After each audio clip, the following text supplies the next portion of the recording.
Die Hard was released in 1988 and spawned a whole bevy of sequels, but it actually began life as a sequel itself to the 1968 film The Detective, starring Frank Sinatra and Lee Remick. That film was based on a 1966 novel of the same name by Roderick Thorpe. And when the film became a hit, producers went back to Thorpe and said to him, hey, if you ever write another one of these, let us know and we'll pick up the film rights. To which Thorpe, as any smart writer would and should, said, hey, I'm working on one right now. He wrote a few other books in between the two books, but word has it, when he started developing the sequel full time, he was inspired by Richard Martin Stern's 1973 novel The Tower, which was partly the inspiration for the 1974 disaster film The Towering Inferno, a film that apparently gave Thorpe nightmares about some guys with guns chasing him through a skyscraper. And, after watching the film, I get it. I can totally see why you would get a nightmare from that film, especially back then. And especially, given O.J. Simpson is in it.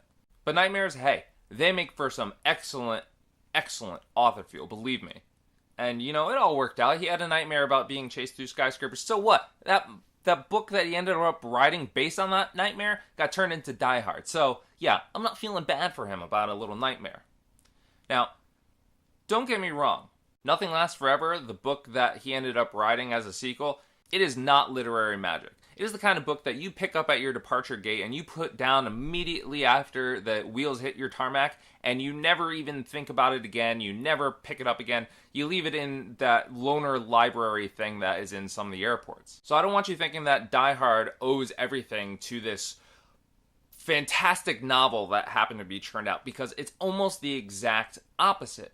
Nothing Lasts Forever it's an ugly book. The main character, Joe Leland, he's just kind of hardest of hard asses, and he's just relentless. He doesn't really care about killing any of these people except maybe some of the women, but only that so much. He only maybe kind of second guesses those deaths a little bit. And the rest of the characters, they're not much better. Very, very few are redeeming, except maybe the one side character, Taco Bill, which is probably one of the best character names I've ever read in a book. I mean, seriously, it's right up there with Hannibal Lecter and Buckaroo Banzai. Even our cop friend, Al Powell, played oh so lovingly by Family Matters' Reginald VelJohnson in the film. Yes, he's in the book, but in this book, he literally throws another cop into the line of fire and reminds all the characters who saw it, said, hey, he died a hero. Yeah, he's not a good guy. Nobody in this book is really great. I mean, they're all just kind of dicks. Yeah. Really, it's kind of surprising how negative and pessimistic the whole book is. Nothing Lasts Forever. It's about an aging detective who really doesn't have much life left in him, who's thrown into this impossible situation. And you can see the core idea there was probably a good one. There was something special about it, but it was surrounded by all this stuff that just wasn't. But when it comes to making a great film, really, that core idea, if it's strong enough, that's really all you need. Whenever a book's adapted to film, a bunch of it is going to be left on the cutting room floor. And that's simply because books have a lot more room to tell a story. They have a lot more time to tell a story compared to a movie that's 2, maybe 3 hours long, or a television show that could be hours and hours long. For the record, Die Hard comes in at a suave 2 hours and 12 minutes. So, even let's suppose for a second that Nothing Lasts Forever was a fantastic book, which I'm not saying it was, there'd still be stuff to cut. For instance, Nothing Lasts Forever is entirely told from a third-person perspective, but it all follows the point of view of the main character, Joe Leland that I mentioned. So all you see throughout the book is what Joe Leland sees, what he hears, what he does, what he thinks. And to be frank, you can't do internal monologues, internal thoughts well on film unless you're going to do like a voiceover monologue, and voiceover monologues just never, ever work. Just, ask Harrison Ford about them. There it was again. Feeling in myself for her. That means when you're putting this movie together, you show rather than tell. You put in great visuals rather than suffocating narratives. And when writing Die Hard's script, Jeb Stewart and Stephen E. D'Souza, the two lead writers, they nailed this concept. Just check this very minor example from the very start of the film. Our hero, John, he's sitting there in the limo, right? He's giving his stone face, and our driver, Argyle, he's doing what all drivers roll over. I mean, he used to be a taxi driver, so it makes sense. He's trying to get John to talk, to chat. Except John doesn't want to. He especially doesn't want to talk about his estranged wife. And a conversation like that, that's just not going to be good film anyway. I mean, an action film where the lead character goes on about his marriage problems, that's good for a drama, like a movie over the bridges of Madison County, but in an action flick, no, that's just not going to cut it. But that information, however, it's not superfluous. It's not something that can be cut. It's integral to this movie. It's the motivation, it's the drive of our main character. So it has to be conveyed to audiences somehow. If you're not delivering this through a lengthy monologue, there are other ways to do it. Maybe you show divorce papers, or you have a bunch of scenes kind of dedicated to their tumultuous marriage.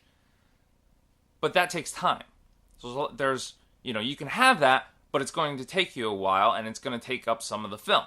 So what did the Die Hard writers come up with? Well, they came up with a quip. In other words, you thought she wasn't going to make it out here, and she'd come crawling on back to you, so why bother to pack, right? To which our hero says, like I said, you're very fast, Argyle. That's all we need to know that the marriage is on the rocks and get a feel for how it's affecting our main character, that snappy, succinct dialogue. We don't need a long monologue or flashbacks or anything like that. Stuff that works really well in the book. Stuff that is in the book.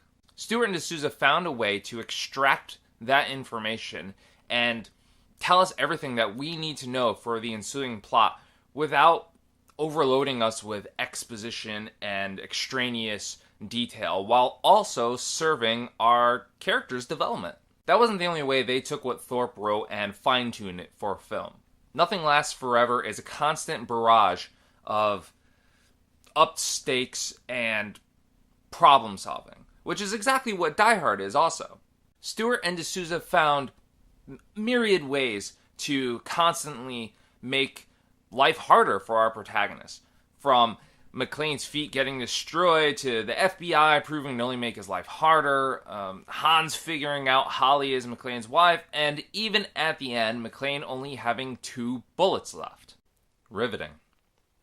Now, ratcheting up the tension like that, upping the stakes constantly, that goes a long way, especially in an action film. But Die Hard isn't just an action film. It's a film with action. I make this point because of another smart choice that the writers did. They didn't just take scenes out, they added scenes. And that's, something that you have to do when you're adapting novels, because, especially if you're removing scenes, if you don't tell the whole story, audiences are going to feel it. And we're going to get to a bit of a point in Die Hard where it was felt that something was missing, but we'll talk about that in a little bit. But, like I said earlier, Nothing Lasts Forever is told in a third-person perspective following the main character. So we only get to see what he sees or what he feels, what he thinks. And there's a lot we don't see. There's nothing from the perspective of the cops, which you'll know there's plenty of in the film. There's nothing from the perspective of the baddies either, which, again, includes some of the film's best scenes. And there's absolutely nothing from the hostages' perspectives. So all those scenes with Holly, there's no equivalent in the book. The key, though, is to not just put a scene there to throw a scene in there, or just so the actors have enough screen time. The scenes added to Die Hard, they're compelling. They're important to the story. They push the story forward. They also ensure every single character has something to do, some motivation, which you don't always get. Sometimes they're just flat characters who are just kind of there. Not in Die Hard's case. Heck, even the reporter has motivation. And, leads to one of the best ending scenes. I think I might be making it sound a lot easier than it is. Oh yeah, You know, you take this book, you cut out all the fluff, you add a couple more pieces in to kind of flesh out the story and make it look good on film. It's not that easy. This is not something that happens every single day. This is a whole loaded process. And in Die Hard's case, all of these added scenes and the fact that they work probably and did happen a lot by accident. Because when they started filming, Bruce Willis was still acting, was still starring in the TV show Moonlighting, meaning he could only really film at night, and by the time he got on set, he had already finished filming a 10-hour set. D'Souza explained it like this in an interview with Slash Film. So after the first week, John McTiernan, the director, came to me and said, "We have at least another week of this overlap. Why don't you go back into the script and see if you can find more stuff for all the other characters to do?" I think it's safe to say adding in those scenes made for a far more nuanced tale, and added a bunch of character development to the film that is frankly just not present in the book because of its narrative structure. But there's one major change I think perfectly exemplifies how those making Die Hard, making the film, really knew what works in film and what works in books, and knew how to differentiate those. And it's probably one of the things that really makes Die Hard so special and makes it so enjoyable each and every time you view it. Remember what I said about Nothing Lasts Forever, that it's dark, that it's pessimistic, that it's not very fun? Well, the original script for Die Hard carried a lot of this over, including the book's chief antagonists, terrorists. And it led to John McTiernan, the director, the man who would eventually direct Die Hard, turned down the project more than once. Because, as he put it, he wouldn't agree to do the film until it, quote, had some fun in it. He told Empire magazine in 2014, "The original screenplay was a grim terrorist movie. On my second week working on it, I said, guys, there's no part of terrorism that's fun." He's right. Robbers are fun bad guys. Let's make this a date movie. There's still a great nod to this original antagonist, to the original book, in the fact that the robbers, as McTiernan calls them, masquerade as terrorists while they're pulling off their little heist.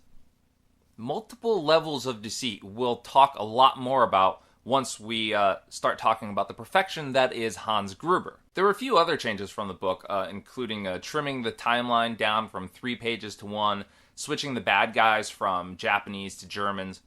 But it's this one, switching up the bad guys from just kind of nameless terrorists to prolific robbers, that really strengthens the film and makes it stand out from the book, where the terrorists do little that is really memorable or noteworthy or will ever strike you as something important. To show you what I mean, let's just do a quick mind exercise, shall we? Imagine if Die Hard's antagonists were still terrorists, okay?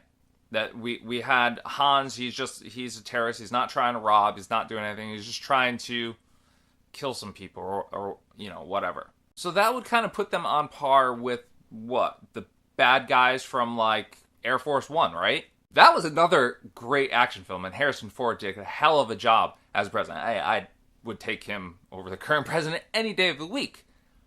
But who were the bad guys in that film? Can you name them? Can you name a single bad guy from that film? Oh, wait. Yeah, because I can't name a single one of them without going on to Google.